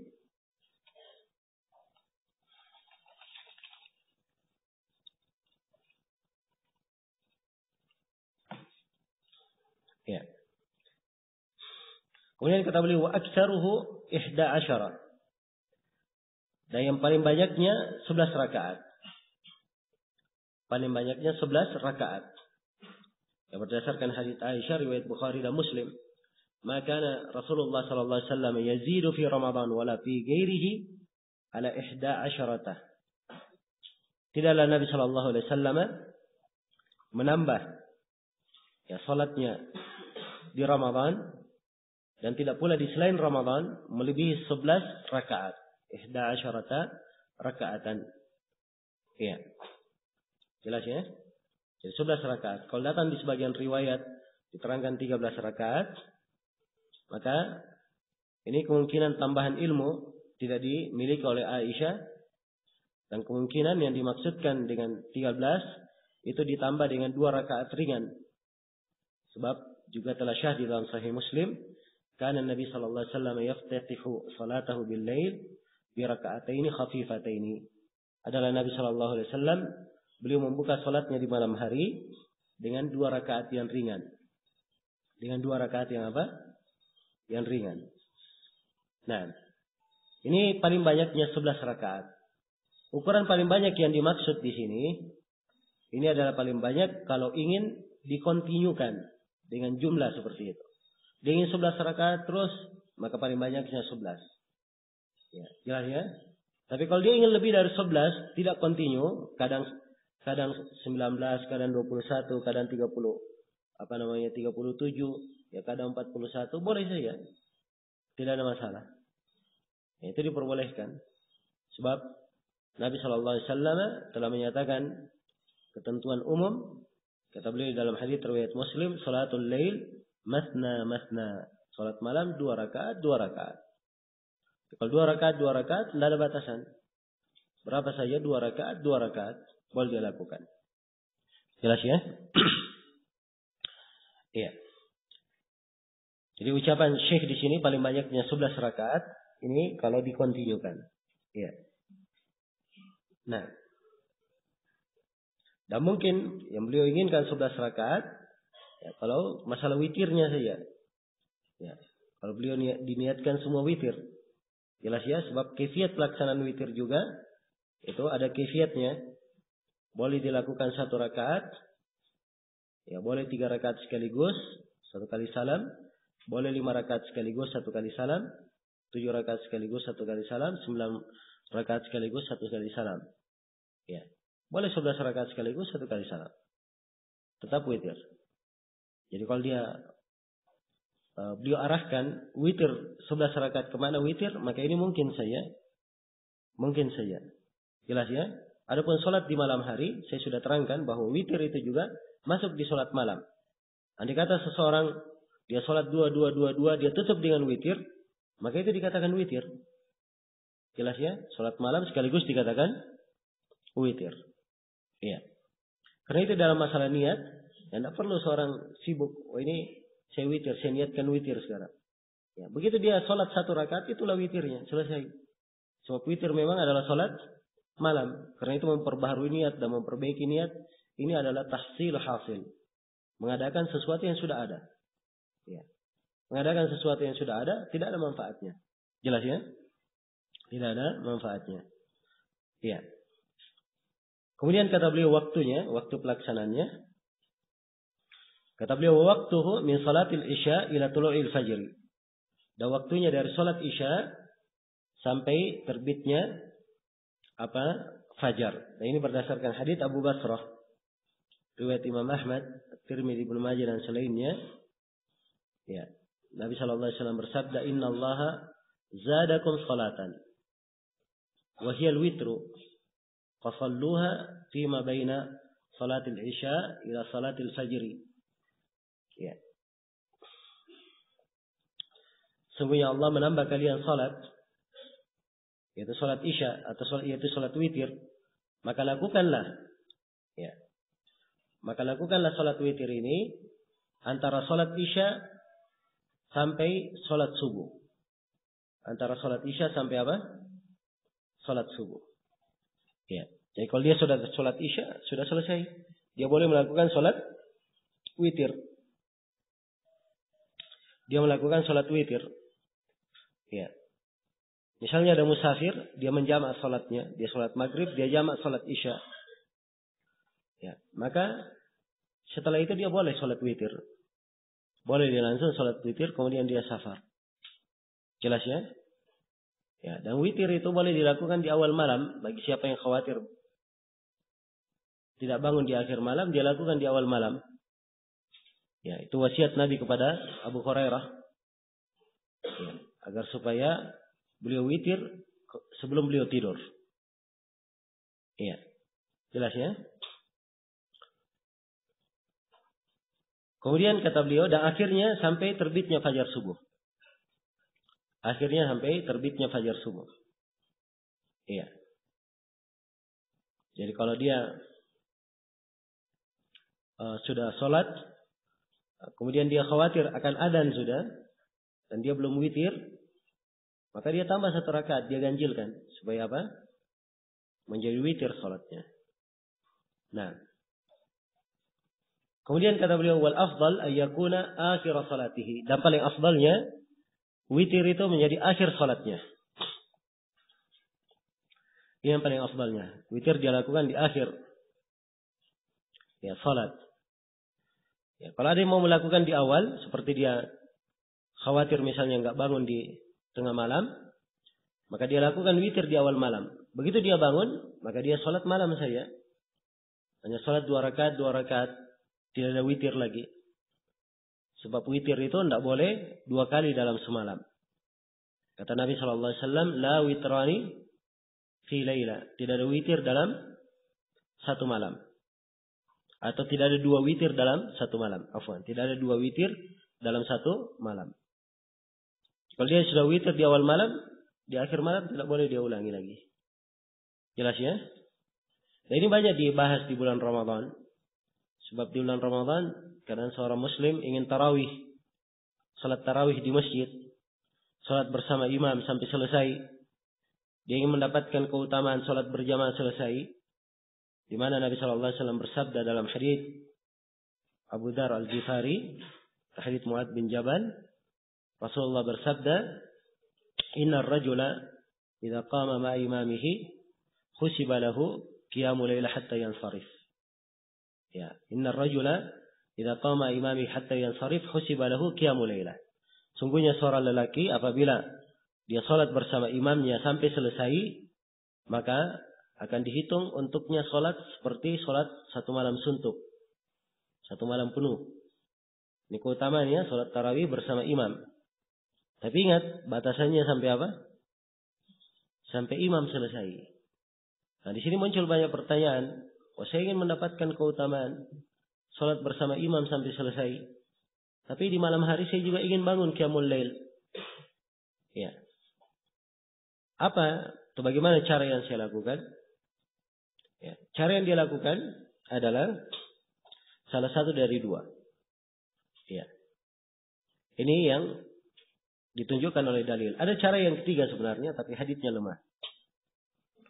Ya. Yang pertama yang disyariatkan, kalau dia ingin sholat di malam hari, dia sholat bersama imam, witir bersama imam. Dia ikut witir bersama imam. Kalau dia bangun di malam hari, maka silahkan dia sholat malam, tapi dia sholat 2 saja, tidak ada witirnya lagi. Jelas ya? Tidak ada witirnya. Berdasarkan hadits, salatul lail masna. Salat malam 2. Yang kita boleh katakan tidak boleh witir karena hadits yang saya bacakan tadi, la witrani fi laila. Tidak ada 2 witir dalam semalam. Cara yang kedua, dan ini cara lebih bagus, lebih afdal. Ya. Dia ikut bersama imam sampai selesai. Imam selesaikan pasti witir imam, ya kan? Begitu imamnya selesai, salam imamnya dari witir, dia jangan ikut salam. Tapi dia berdiri menambah 1 rakaat. Supaya sholatnya menjadi apa? Menjadi genap. Ya. Jelas ya? Kalau sholatnya menjadi genap, berarti dia belum witir. Ya. Dan dia juga tetap dapat keutamaan sholat. Sebab dia sholat sampai bersama imam sampai apa? Sampai selesai. Ya. Kalau dia tambah 1 rakaat, dia genapkan. Nah, nanti kalau dia bangun di malam hari, dia bangun seperti biasa. Sholat, kemudian dia tutup dengan apa? Dengan witir. Ini cara yang paling bagusnya. Ada cara yang ketiga saya sebutkan tapi haditsnya lemah. Ini cara diistilahkan oleh ahli fikih dengan nama naqdul witir. Ya, membatalkan witir. Ya, kalau dia sudah witir, ada cara membatalkannya katanya. Bagaimana caranya? Ya, kalau dia sudah witir di awal malam, dia punya kemampuan bangkit lagi di tengah malam, maka pertama dia sholat 1 rakaat dulu untuk membatalkan witirnya. Jadi 1 ini digabungkan, dia niatkan digabung dengan apa? Witirnya yang sudah lalu supaya menjadi genap. Ya, baru setelah itu dia sholat 2, kemudian dia tutup dengan witir. Tapi ini haditsnya lemah. Jelas ya? Haditsnya lemah, tidak disyariatkan. Baik. Jadi ini yang terkait dengan masalah akhir witir dijadikan akhir salat. Karena itu Syekh hanya membahasakan di sini, kata beliau wal afdal, paling afdalnya. Beliau tidak tekankan, tidak wajibkan, tapi beliau hanya membawakan paling afdalnya witir itu akhir salatihi. Paling afdalnya witir adalah akhir salatnya. Ini yang paling afdal. Sebab kebanyakan hadits dari Nabi, beliau menganjurkan agar witir diakhirkan. Tapi dari perbuatan Nabi sendiri, beliau pernah witir. Setelah witir, beliau tambah 2 rakaat setelahnya. Genap. Jelas ya? Ini menunjukkan bahwa witir tidak mesti di akhir. Tidak mesti di akhir salat. Ya, karena itu Syekh hanya membahasakan afdalnya. Hanya membahasakan apa? Afdalnya. Ya. Kata beliau, wal afdal ayyakuna akhir salatihi. Paling afdalnya, witir itu menjadi akhir salatnya. Kama qala Nabi sallallahu alaihi wasallam, sebagaimana sabda Nabi sallallahu alaihi wasallam, ij'alu akhir salatikum bil laili witran. Ya. Jadikanlah akhir salat kalian itu witir. Muttafaqun alaih. Nah, ini muttafaqun alaih dari hadits Ibnu Umar. Ya. Wa qala, dan Nabi sallallahu alaihi wasallam bersabda, "Man khafa an la yaquma min akhiril lail falyutir awwalahu, wa man tami'a an yaquma akhirahu falyutir akhiral lail. Fa inna salata akhiril laili mashhudatun wa dhalika afdal." Rawahu Muslim. Kata beliau, siapa yang khawatir dia tidak bisa bangun di akhir malam, maka hendaknya dia witir di awal malam. Dan siapa yang tami', ya, siapa yang sangat semangat, di sini bahasanya bahasa tamak. Ya, siapa yang tamak, dia ingin bangun di tengah malam. Artinya dia sangat semangat, ingin bangun di akhir malam. Falyutir akhiral lail, maka hendaknya dia witir di akhir malam. Nah, ini kalimat semangat ini menunjukkan bahwa di antara hal yang membantu seseorang dia bisa bangun di akhir malam kalau dia punya semangat. Dia punya apa? Punya semangat. Ini salah satu sebab yang bisa membantunya untuk bangun di akhir malam. Ya, dia ada semangat. Dan dengan adanya semangat ini, ya, dia mampu untuk bangun. Beda dengan orang yang tidak ada semangat. Jelas ya, sebab jiwa itu kalau ditekankan padanya sesuatu, ya, maka itu memberikan pengaruh pada jiwa. Memberikan pengaruh kepada jiwa. Jelas ya? Kita kadang waktu istirahat. Ya, dan dia perlu istirahat. Tapi dia tahu bahwa 1 jam lagi dia harus menghadiri sesuatu yang mesti dihadiri. Ya. Karena jiwanya terkait dengan ini, ya, maka dia capek bagaimanapun, dia mampu bangun 1 jam lagi. Jelas ya? Ini memberikan pengaruh di dalam jiwa. Karena itu bahasanya dalam hadits man tami'a, siapa yang tamak, menunjukkan adanya semangat. Ya, dan banyak sebab yang bisa membantu seseorang itu supaya bisa bangun di akhir malam. Ya, di antaranya ini dia punya semangat, di antaranya lagi adalah dia cepat tidur, kemudian di antaranya juga dia membaca doa sebelum dia tidur, kemudian di antaranya juga dia berwudu dan melakukan sunnah-sunnah yang disyariatkan sebelum tidur seperti membaca doa dan seterusnya. Ya. Kemudian di antara hal yang membantunya juga adalah dia banyak mengingat bahwa ini adalah salat penuh dengan keutamaan. Dia adalah salat yang para as-salaf rahimatullahi alaihim semangat di dalam melakukannya, dan banyak sebab-sebab yang lain disebutkan oleh para ulama di dalam pembahasan ini. Ya, jadi siapa yang semangat untuk bisa bangun di akhir malam, falyutir akhiral lail. Hendaknya dia witir di akhir malam. Fa inna salata akhiril laili mashhudatun. Sebab salat di akhir malam itu dipersaksikan. Salat di akhir malam dipersaksikan, wa dzalika afdal, dan itu yang paling afdalnya, paling utamanya.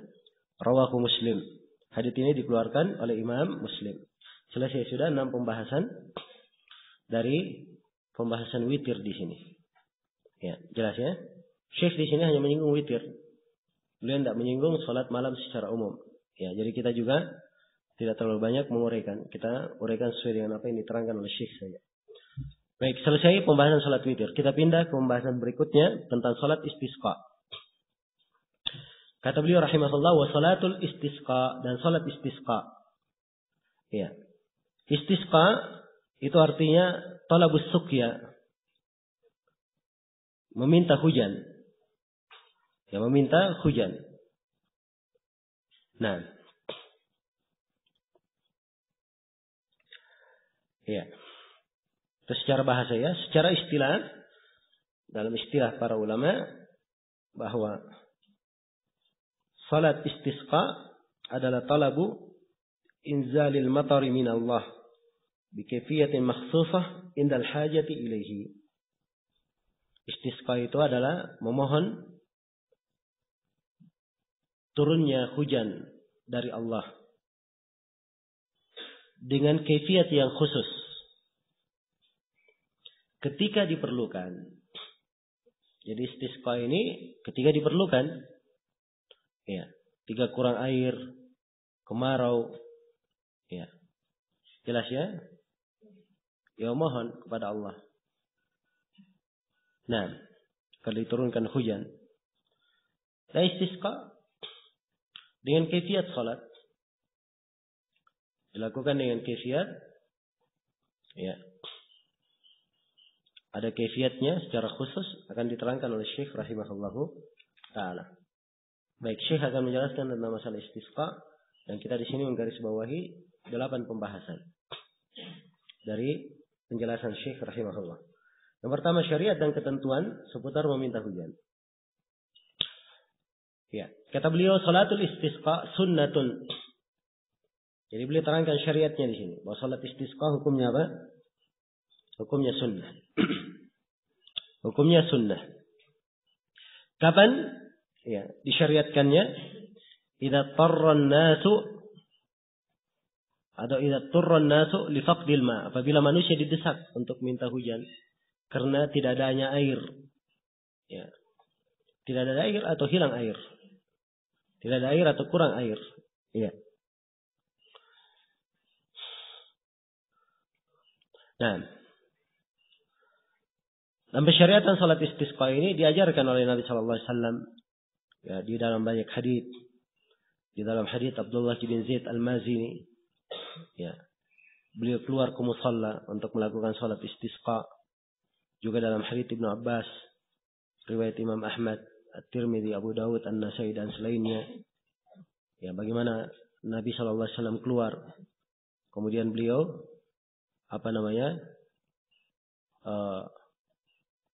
beliau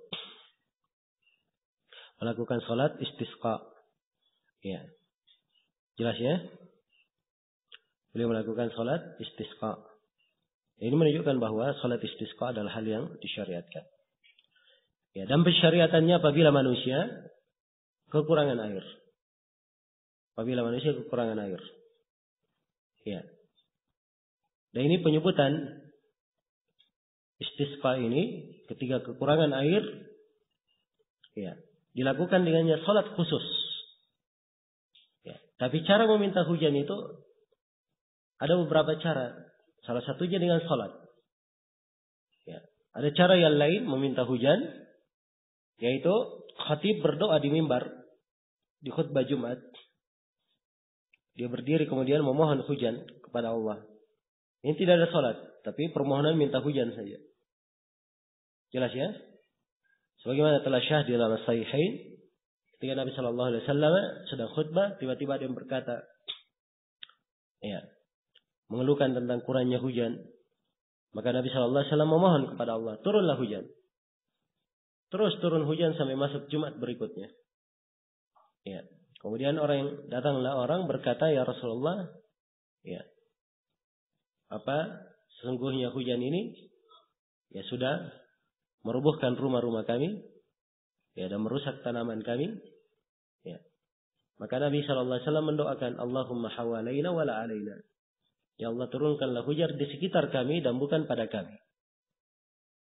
Jelas ya? Maka ya, Allah mengabulkan doa Nabi-Nya. Nah, jadi menunjukkan bahwa doa itu kadang bisa di mimbar. Ya, dilakukan. Ya. Dan seorang boleh melakukannya sendiri.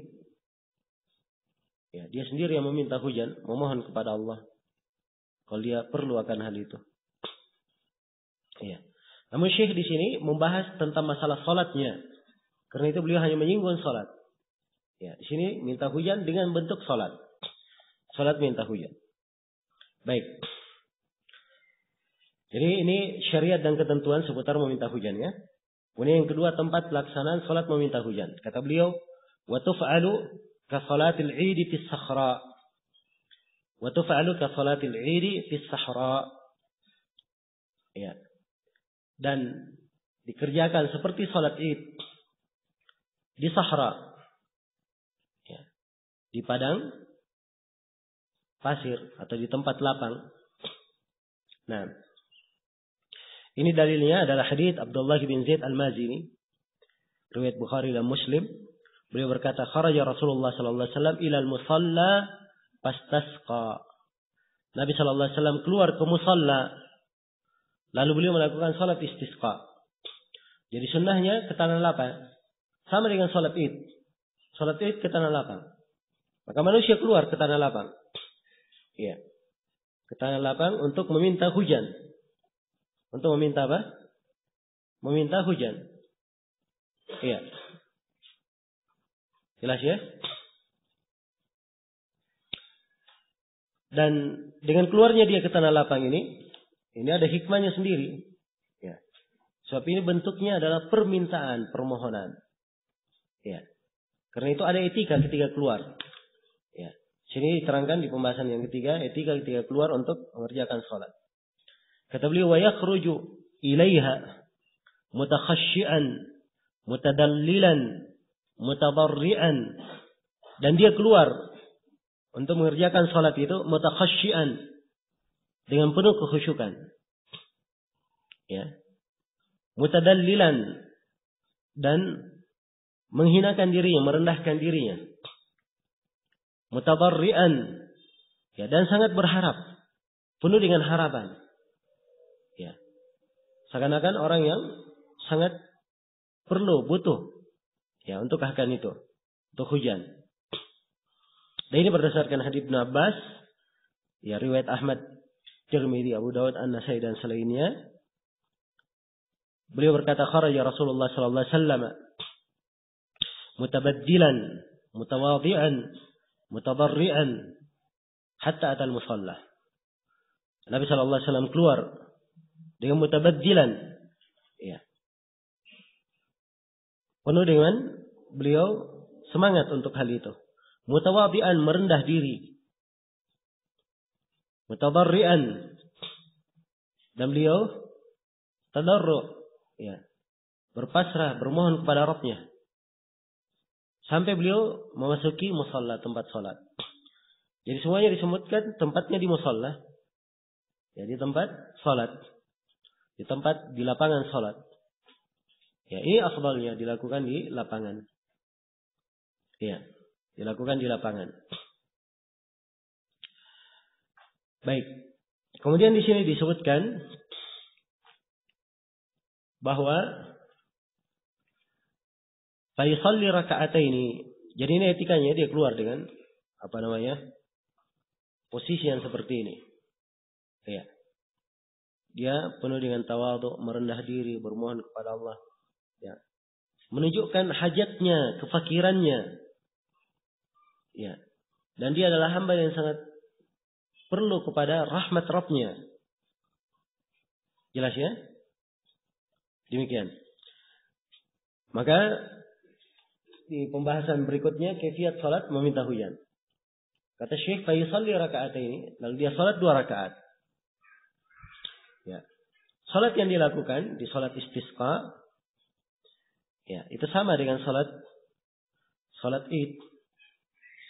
Sama dengan salat Id. Ya, dilakukan 2 rakaat. Dilakukan 2 rakaat. Nah, dan sebagian para ulama ya berpendapat bahwa ketentuan salatnya ya sama dengan salat Id, yaitu ada 7 kali takbir di rakaat pertama dan 5 kali takbir di rakaat kedua. Sebab dia sama dengan salat Id.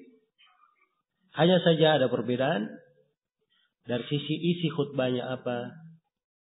Ya. kemudian bagaimana bentuk keluarnya, ya.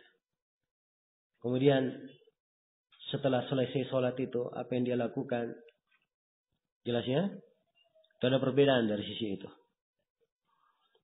Nah, fayusalli raka'ataini, beliau sholat 2 rakaat. Ya. Dia sholat 2 rakaat. Nah, ini berdasarkan hadits Ibnu Abbas, wa shalla raka'ataini kama kana yusalli fil Id. Beliau sholat 2 rakaat sebagaimana beliau sholat di Id. Ini hadits Ibnu Abbas ya, jelas menunjukkan sholatnya sama dengan sholat Id, sebagaimana beliau sholat di sholat Id. Ya. Tsumma yakhutubu khutbatan wahidah. Kemudian beliau khutbah 1 kali khutbah. Nah, kemudian beliau khutbah dengan 1 kali khutbah. Ya. Sama dengan sholat Id, khutbahnya juga 1 kali. Menurut pendapat yang terkuat, khutbahnya 1 kali. Dan di dalam khutbah Id ini atau di dalam khutbah istisqa ini tidak sama dengan khutbah Id, di mana di istisqa ini adalah anjuran kepada manusia untuk banyak bertobat, beristighfar, memohon rahmat Allah. Ya. Jelas ya? Sebab kaitannya meminta hujan. Iya. Karena itu Syekh terangkan dari isi khutbah, yukthiru fiha al-istighfar. Dia perbanyak di dalamnya istighfar. Wa qira'at al-ayati allati fiha al-amru bihi. Dan dia membaca ayat-ayat yang terdapat di dalamnya perintah untuk beristighfar. Ya. Jelas ya? Nah, dalam hadits Ibnu Abbas diterangkan bahwa lam yazal fit du'a wa tadarru wa takbir. Terus Nabi berdoa dalam khutbah itu, tadarru, ya, berserah diri, bertakbir. Nah, kata beliau, wa yulihhu fit du'a, dan dia melakukan ilhah dalam doa. Ya. Betul-betul memohon kepada Rabb-Nya. Ya. Dan sangat berharap untuk dikabulkan. Ini ilhah. Ya. Wa yulihhu fit du'a wa la yastabti'u al-ijabah. Nah, kemudian dia jangan merasa lambat untuk dikabulkan. Ya. Dia merasa lambat untuk dikabulkan. Maksudnya dia bermohon supaya doa yang dia mohonkan kepada Allah, ya, itu akan dikabulkan. Ya. Dan dia jangan merasa lambat, misalnya setelah sholat, ya, wah ini sholat saya ini nggak diterima, buktinya hujan belum turun, ya, nggak boleh seperti itu. Jelas ya? Tapi seorang harus berharap, bermohon kepada Rabb-Nya. Ya. Mungkin hujannya turun setelah dia sholat, ya, mungkin sehari setelah dia sholat, beberapa hari setelah sholat, ya, jelas ya? Dan tidak harus dia langsung turun. Ya, tidak harus langsung turun hujan itu. Nah, baik, ini diantara etika-etika yang dijaga. Jadi ini dijelaskan khutbahnya, apa yang dibahas dalam khutbah. Ya, diterangkan perihal memperbanyak istighfar, kemudian beberapa etika dalam berdoa. Bahwa doanya dengan ilhah, sungguh-sungguh, dia jangan merasa tidak dikabulkan. Ya, jangan merasa tidak dikabulkan. Ini dia jaga pada pelaksanaan. Kemudian setelah selesai sholat, ya, maka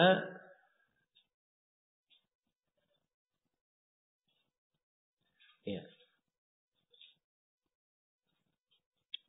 setelah selesai sholat, maka disyariatkan seseorang itu kalau dia memakai rida, ya, atau memakai sesuatu yang dia pakai di luar dari pakaiannya, ya, maka dia balik ridanya, dia balik apa yang dia pakai itu.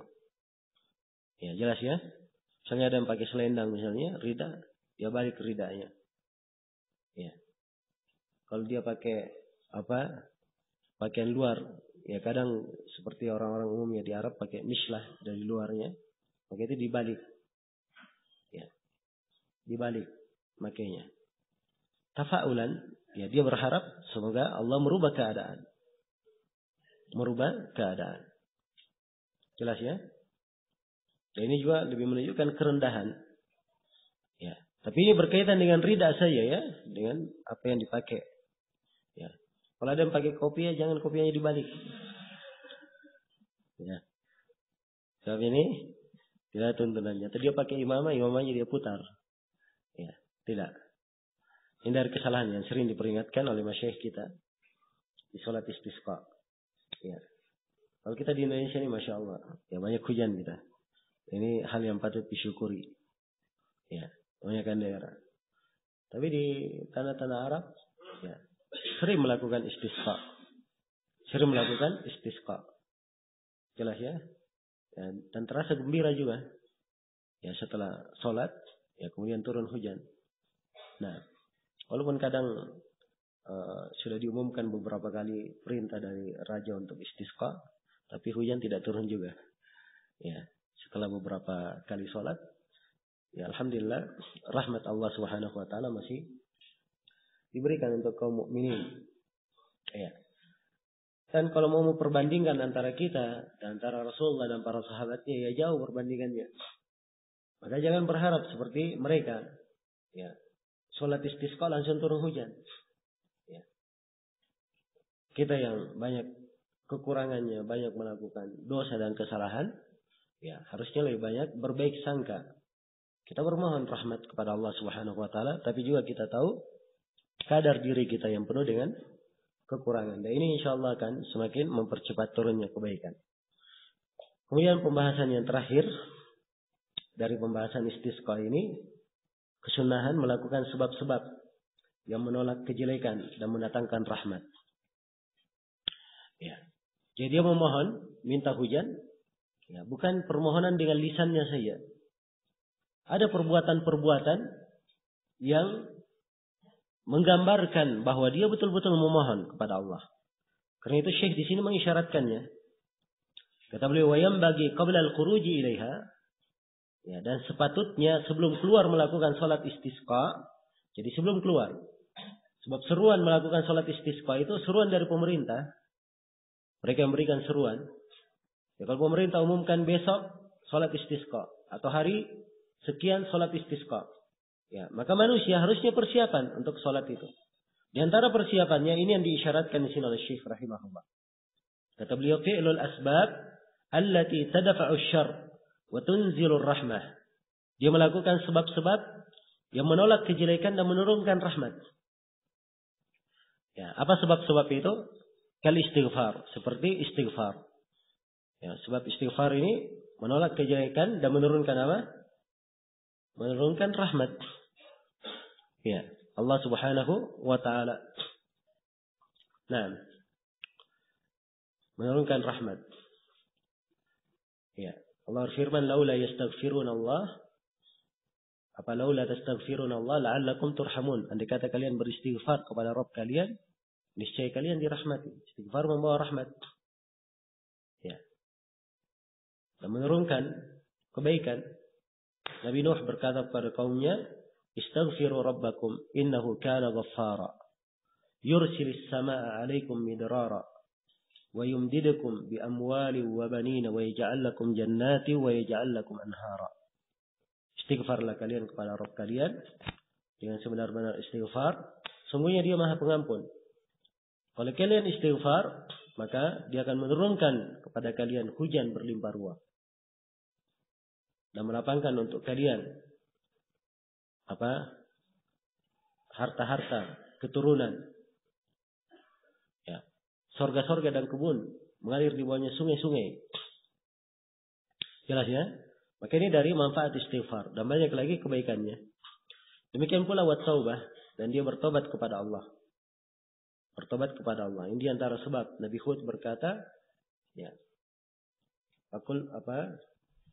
Wastaghfiru rabbakum thumma tubu ilaihi. Ya, yursilis sama alaikum midrara wa yazidukum quwwatan ila quwwatikum wa la tatawallaw mujrimin. Istighfarlah kalian kepada Rabb kalian dan bertobatlah kalian. Niscaya Allah akan menurunkan hujan untuk kalian berlimpah ruah dan kalian akan ditambah kekuatan selain dari kekuatan yang kalian miliki. Dan jangan kalian berpaling dalam keadaan berbuat dosa. Iya. Jelas ya? Demikian pula wal khuruj minal madzalim. Dia keluar dari kezaliman-kezaliman. Dia tinggalkan perkara yang zalim. Kezaliman yang dia lakukan dia tinggalkan, bertobat dari kezaliman. Iya. Dia minta hujan, tapi perbuatannya adalah perbuatan yang menyebabkan hujan tidak turun. Ya. Dan ini menunjukkan ketidakjujuran. Jelas ya? Karena itu dia harus menghindarkan dirinya dari segala perbuatan kezaliman. Apakah kezaliman antara dia dan antara Allah, apakah kezaliman antara dia dengan makhluk, dia tinggalkan semua bentuk kezaliman. Ya. Kemudian wal ihsan ilal khalq, dan berbuat baik kepada makhluk. Ini juga dari sebab turunnya rahmat. Wa ghairiha minal asbab. Ya, berbuat baik kepada makhluk ini banyak ya. Ya, di antaranya juga yang paling besarnya adalah dia mengeluarkan zakatnya. Mengeluarkan zakatnya. Sebab tidak dikeluarkannya zakat, itu di antara sebab yang menyebabkan tidak turunnya hujan. Wa ghairiha minal asbabil lati ja'alaha Allahu jalibatan lirrahma dafi'atan linnikbah. Wallahu a'lam. Dan selainnya dari sebab-sebab yang Allah jadikan sebagai sebab yang bisa mendatangkan rahmat dan sebab yang bisa menolak bahaya. Ya, wallahu a'lam. Baik, selesai sudah di sini pembahasan tentang salat tatawwu. Ya. Berikutnya penulis akan membahas tentang waktu-waktu yang terlarang salat. Dan insyaallah taala kita akan jelaskan nanti pada sesi berikutnya setelah salat asar. Ya. Sudah masuk waktu zuhur ya. Untuk sementara saya cukupkan dalam di sini. Subhanakallah wa bihamdik, asyhadu an la ilaha illa anta, astaghfiruka wa atubu ilaik, walhamdulillahi rabbil alamin.